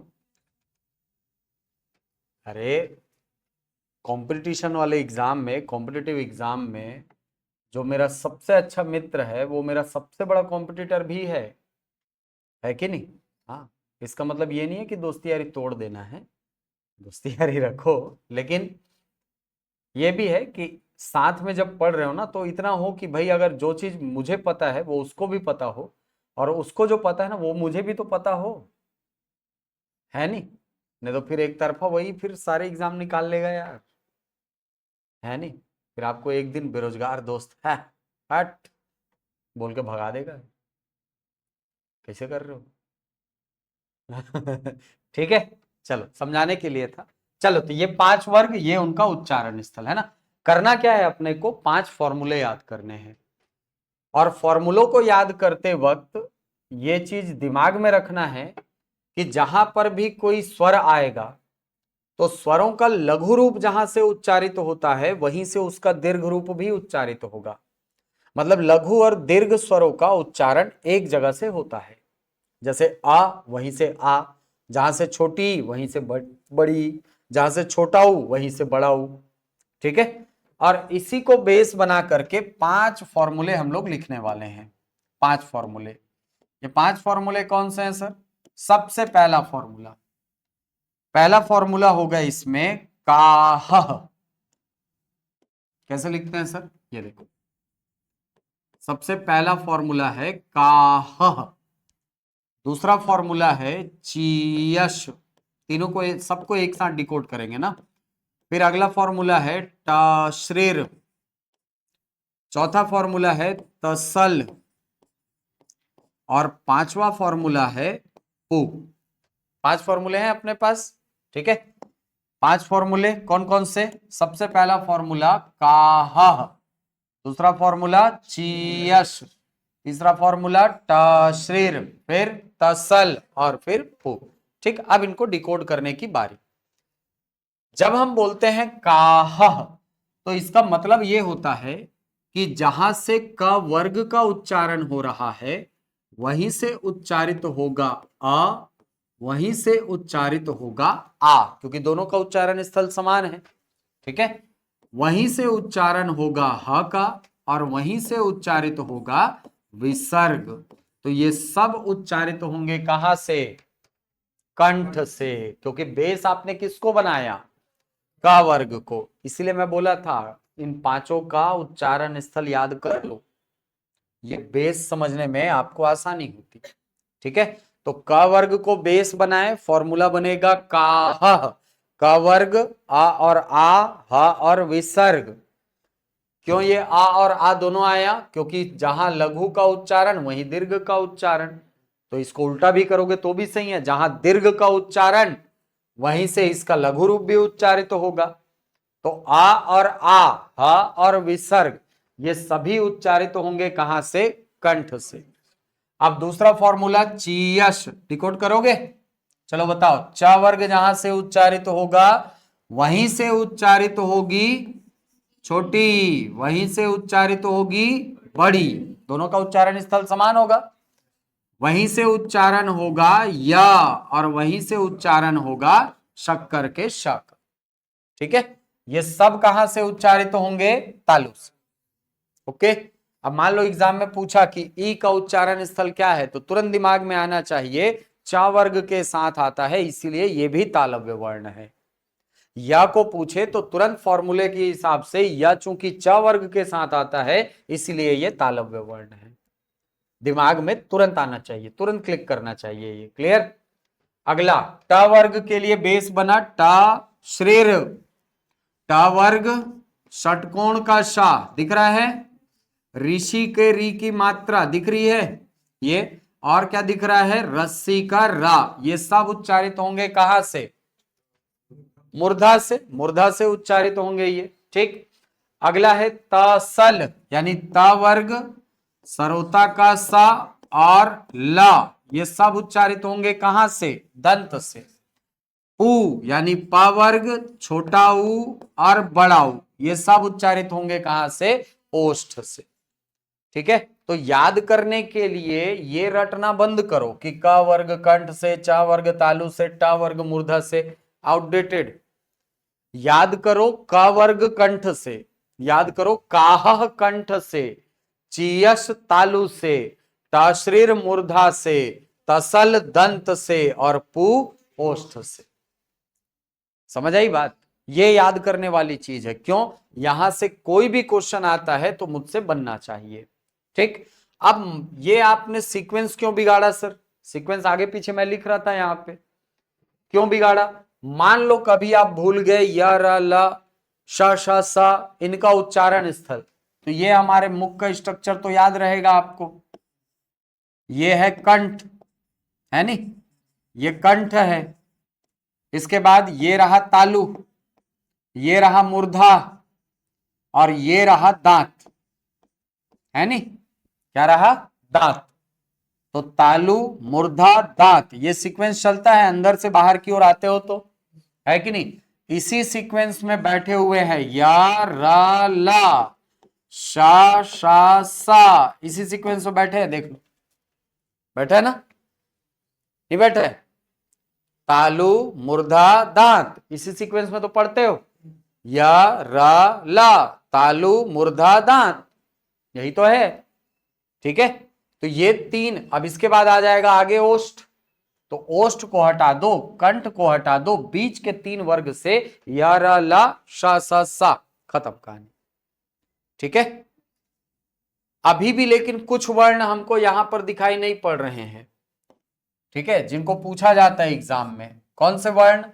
एक तो नहीं दिख रहा है ए, इसका बड़ा भाई भी नहीं दिख रहा है सर, क्योंकि ये दोनों मिलेंगे तो एक ही जगह मिलेंगे।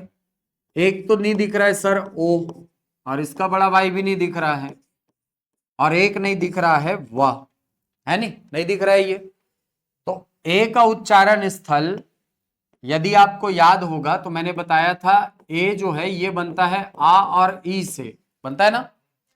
आ कहां से उच्चारित होता है? और ई तालु से, इसीलिए ए जो होगा ये हो जाएगा कंठ तालव्य, और अगर ए कंठ तालव्य है तो ऐ भी क्या हो जाएगा? कंठ तालव्य हो जाएगा, दोनों समान हो जाएंगे। वैसे ही ओ का उच्चारण देखो, ओ का निकाल सकते हैं क्या? निकालो। ओ किससे बनता है? आ और ऊ से बनता है। आ कहां है सर? कंठ में। ऊ कहां है? ओष्ठ में। मतलब ओ कैसा वर्ण है? कंठोष्ठ वर्ण है। और अगर ओ कंठोष्ठ है तो आओ भी क्या हो जाएगा? कंठोष्ठ हो जाएगा। ठीक है, वह किसी नियम से नहीं बनता, याद करना पड़ेगा। वह दंतोष्ठ होता है। वह कैसा वर्ण है? दंतोष्ठ वर्ण है, याद रखना पड़ेगा। ठीक है, मान लो कभी इनका उच्चारण स्थल भूल गए, इनका भूल गए, ये संक्रिया भी याद नहीं है, तो इसके लिए क्या करना? आपको बता देता हूं बढ़िया तरीका। मान लो आप ए का उच्चारण स्थल भूल गए, किसका? ए का उच्चारण स्थल भूल किसका? और या मान लो ए का एग्जाम में आ गया और हम लोग पढ़े नहीं है, भूल गए, तो हमको ये तो क्लियर है ना कि ए और ए का समान होता है उच्चारण स्थल। ए का निकालूंगा वहीं से ए निकलेगा, है कि नहीं? तो मान लो कभी ए का उच्चारण स्थल भूल गए ना, तो याद करना किसको? एकता कपूर को। किसको याद करना? ए कंठ तालव्य है, ए कंठ तालव्य, हो गया याद। और ए अगर कंठ तालव्य है तो ए भी क्या हो जाएगा? कंठ तालव्य। ठीक है, तो ए बोलने पे किसको याद करेंगे? एकता कपूर को। आप किसको भूलेंगे? अगला नंबर किसका? किसको भूलेंगे? किसको भूलेंगे? ओ को। ओ को किसको भूल गए थे? ओ कंठ ओष्ठ, ओ को भूले थे ना, तो ओ कंठोष्ठ है, ओ को के ओ कंठ ओष्ठ, खत्म खत्म। और वह भूल जाओगे तो क्या करोगे? वीडियो देखो, वीडियो, वह दंतोष्ठ है, हो गया याद। ठीक है, ए एकता, ए एकता, फिर बोले ओ को, ओ को, फिर वीडियो, वह दंतोष्ठ है। क्लियर है? तो घर जाके इसकी अच्छे से प्रैक्टिस कर लेना भाई, एक क्वेश्चन आता ही आता है इसका, आना ही आना है, इसी पर्टिकुलर पेज से एक क्वेश्चन आता है। ठीक है, अच्छे से तैयार कर लो। वर्णों का उच्चारण स्थल बहुत इंपॉर्टेंट, बहुत ज्यादा। ठीक है, तो 5 फॉर्मूले। क वर्ग के लिए काह, च वर्ग के लिए चीयश, ट वर्ग के लिए टाश्रीर, टाश्रीर क्या है? टाश्रीर, त वर्ग के लिए तसल, और प वर्ग के लिए पु। हो गया याद? हो गया याद? 5-6 बार बोलना, 5-6 बार लिखना, याद होना ही चाहिए। ठीक है, हो जाएगा याद।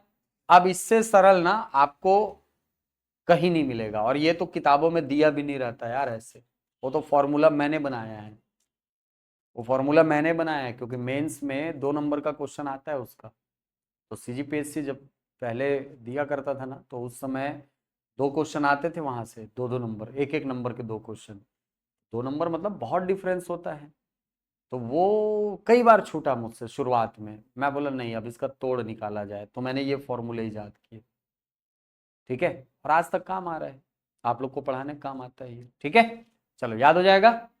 ठीक है, ऐसा नहीं है कि ये फॉर्मूले यही याद कर लो, अपने हिसाब से फॉर्मूले बना सकते हो, कोई दिक्कत नहीं, लेकिन ये बना बनाया फॉर्मूला है, सारी चीजें एकदम टेस्टेड है, एग्जाम में तुरंत याद आती हैं चीजें। ठीक है, इसीलिए आपको बोल रहा हूं यही फॉर्मूला याद करना। ओके,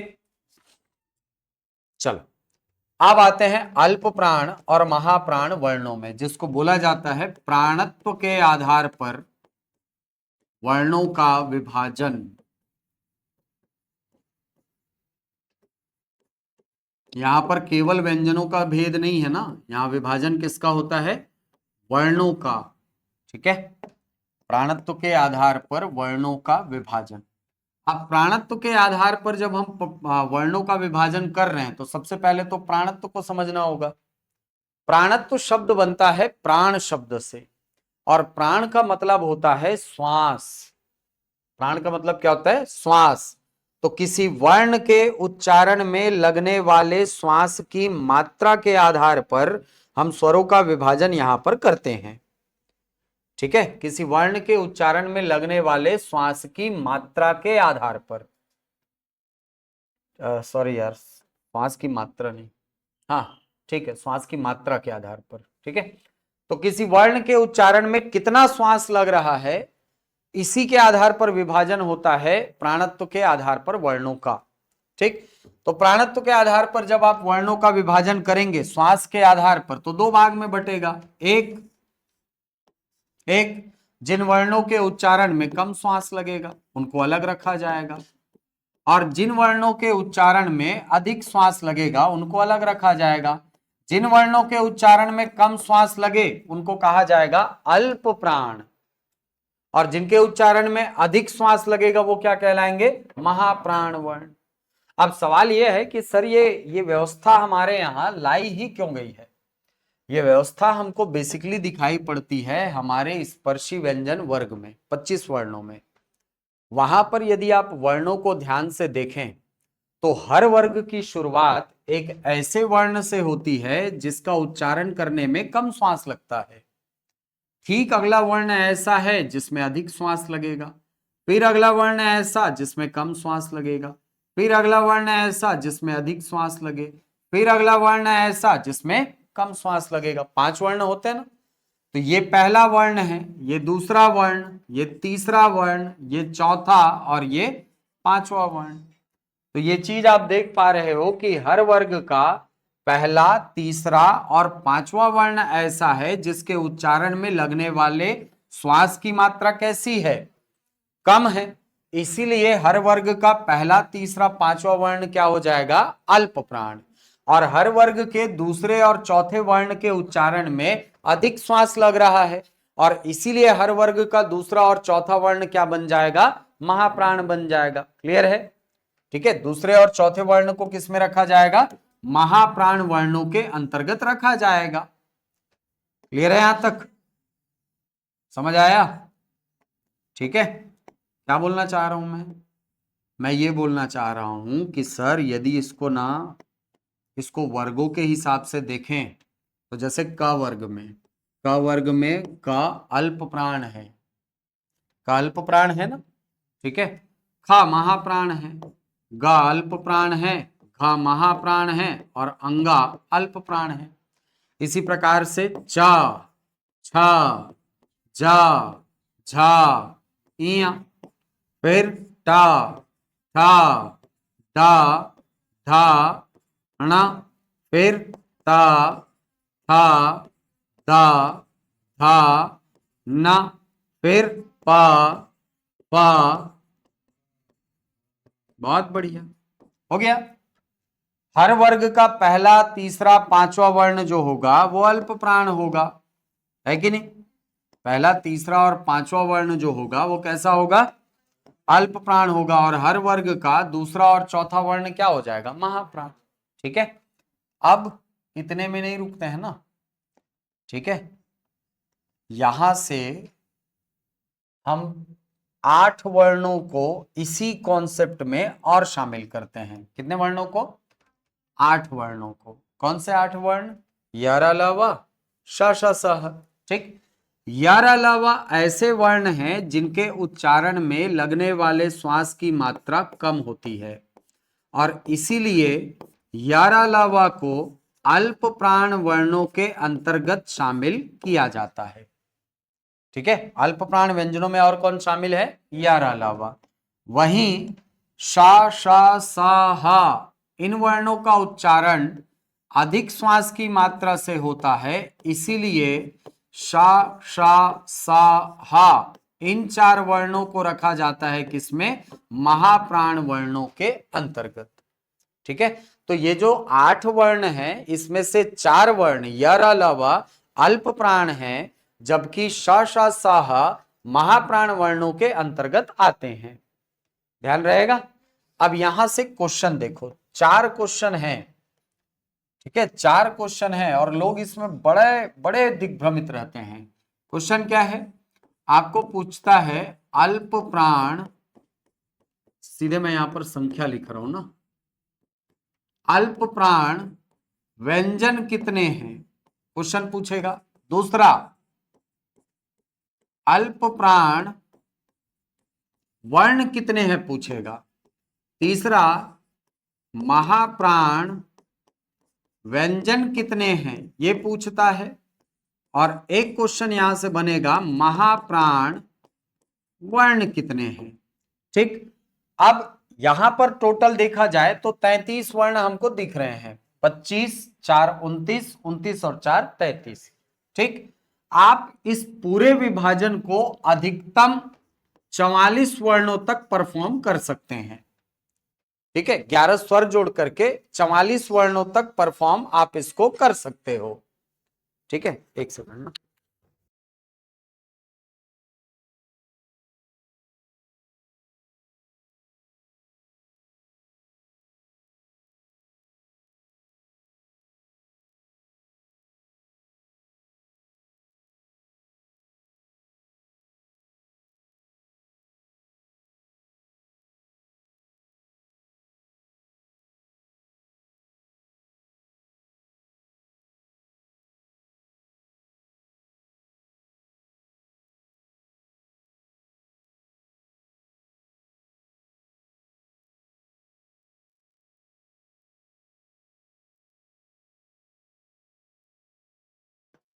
ठीक है, चलो, तो कुल 44 वर्णों तक ये विभाजन आ सकता है।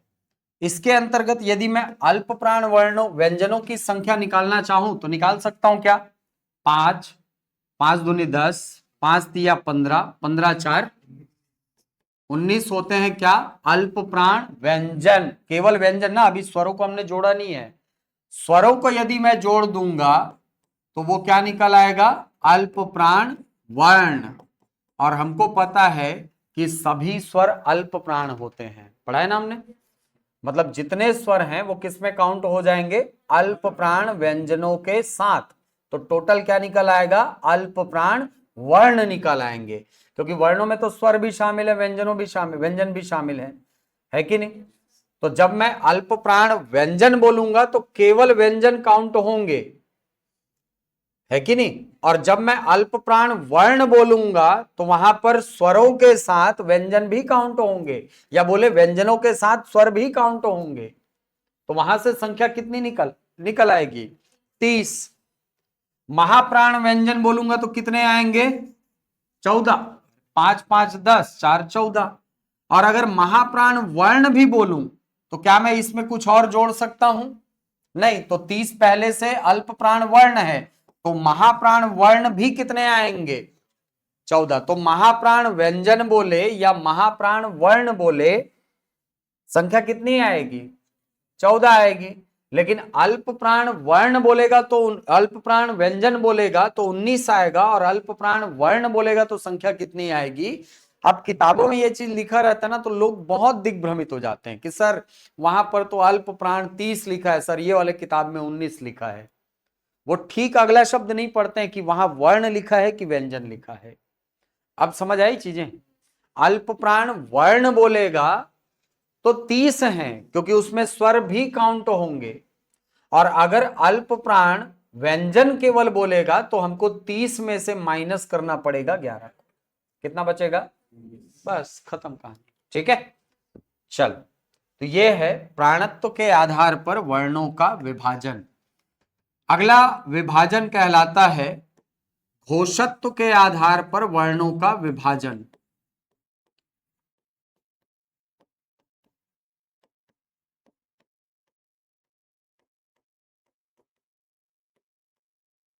ठीक है, घोषत्व के आधार पर वर्णों का विभाजन। तो हमको सबसे पहले तो घोष शब्द को समझना होगा। घोष का मतलब क्या?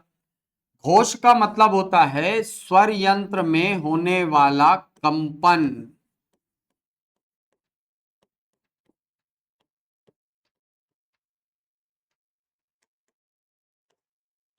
स्वर यंत्र के कंपन को आप क्या कहते हैं? घोष कहते हैं। तो घोषत्व के आधार पर वर्णों को बांटा जाता है दो भागों में। कौन से दो भाग में बटेंगे? जिन वर्णों का उच्चारण करते समय स्वर यंत्र में कंपन होगा या तो नहीं होगा। जिन वर्णों का उच्चारण करते समय स्वर यंत्र में कंपन नहीं होता वो कहलाएंगे अघोष। और जिन वर्णों का उच्चारण करते समय स्वर यंत्र में कंपन होगा वो कहलाएंगे सघोष वर्ण।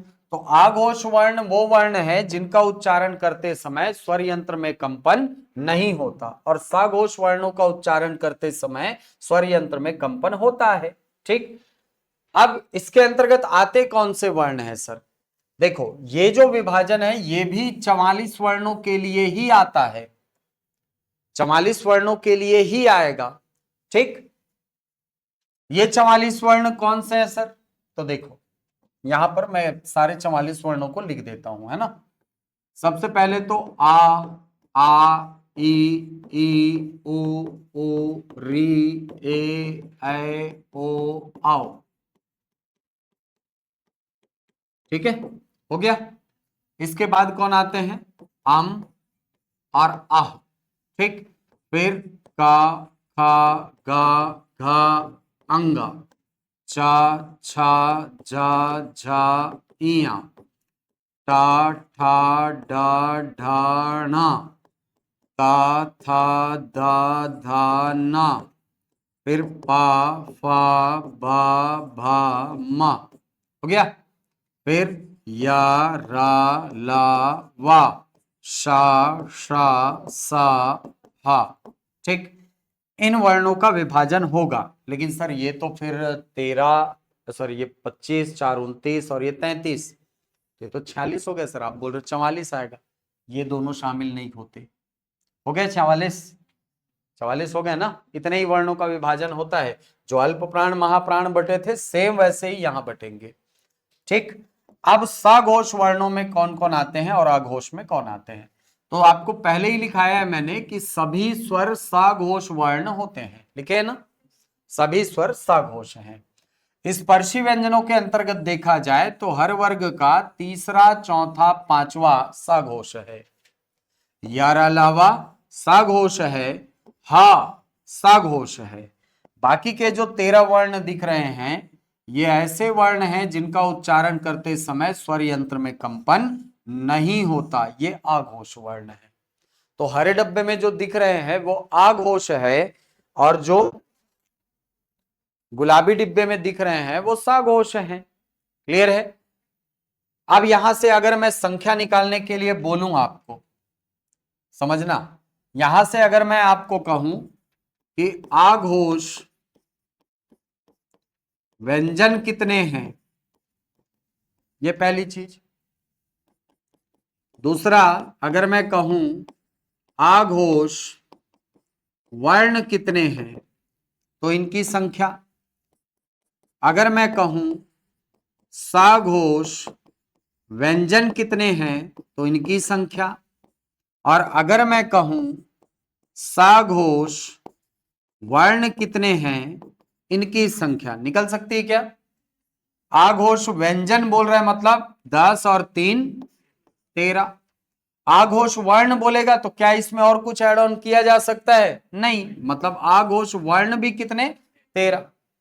सघोष व्यंजन बोलेगा तो ये 15 4 19 और एक 20 वर्ण जो है ये सघोष व्यंजन है। वहीं सघोष वर्ण बोलूंगा तो इस 20 में मुझे क्या जोड़ना पड़ेगा, 11, मतलब ये कितने हो जाएंगे 31। तो इस संख्या को तो सबसे पहले याद रखना, आघोष वर्ण 13, सघोष वर्ण 31, मतलब टोटल 44 वर्णों का विभाजन होगा। ठीक है, एकदम सीधा साधा कॉन्सेप्ट। देखो, चाहे अल्प प्राण महाप्राण हो चाहे अघोष सघोष हो, अगर वो व्यंजन बोलेगा तो केवल 33 वर्णों का विभाजन है, क्योंकि व्यंजन कितने हैं 33, उन्हीं का विभाजन होगा। लेकिन अगर आपको बोला जाए वर्ण तो 11 और 33 को जोड़ करके आपको विभाजन बताना होगा। 44 वर्णों का विभाजन दिखेगा, चाहे अल्प प्राण महाप्राण हो चाहे अघोष सघोष हो। ठीक है, यहां पर भी आप देखोगे तो ये देखो, आघोष व्यंजन बोल रहा है, ये देखो आघोष व्यंजन बोला और सघोष व्यंजन बोला, संख्या कितनी निकल रही है 33 आ रही है ना। वहीं अगर आघोष वर्ण बोले और सघोष वर्ण बोले तो संख्या कितनी आ रही है 44 आएगी। 44 वर्णों का विभाजन किया ना आपने। हाँ, सेम यहां पर भी किया है आपने, यही चीज ध्यान देना, यहां भी वही किए हो आप। ये देखो 19 अल्प प्राण व्यंजन 19, महाप्राण व्यंजन 14, कितना हुआ 19 और 14 कितना हुआ 33। अल्प प्राण वर्ण 30, महाप्राण वर्ण 14, कितना हुआ। ठीक है, तो 44 वर्णों का अधिकतम विभाजन हो सकता है जिसमें से 11 स्वर होंगे। ठीक है, अब संख्या में कोई कंफ्यूजन होगा क्या, प्रैक्टिस करना पड़ेगा, देखना पड़ेगा बार बार शब्दों को। ठीक है, चलो, तो ये आपकी वर्णमाला यहां पर होती है कंप्लीट। अब मान लो मैं आपको अगर ऐसा क्वेश्चन करूं, देखो कठिन क्वेश्चन कल बताऊंगा यार इसको, ठीक है, थोड़ा फुर्सत लेकर के। मान लो कभी ऐसा क्वेश्चन दे दिया आपको कि कोई एक वर्ण दे करके पूछा कि ये अल्प प्राण अघोष है, कि अल्प प्राण सघोष है, कि महाप्राण अघोष है, कि अल्प प्राण अघोष है, अल्प प्राण सघोष है, तो ऐसे क्वेश्चन निकालने आना चाहिए अपने को। ठीक है, कल आपको बताऊंगा कि ऐसे क्वेश्चन से अपन डील कैसे करते हैं। ठीक है।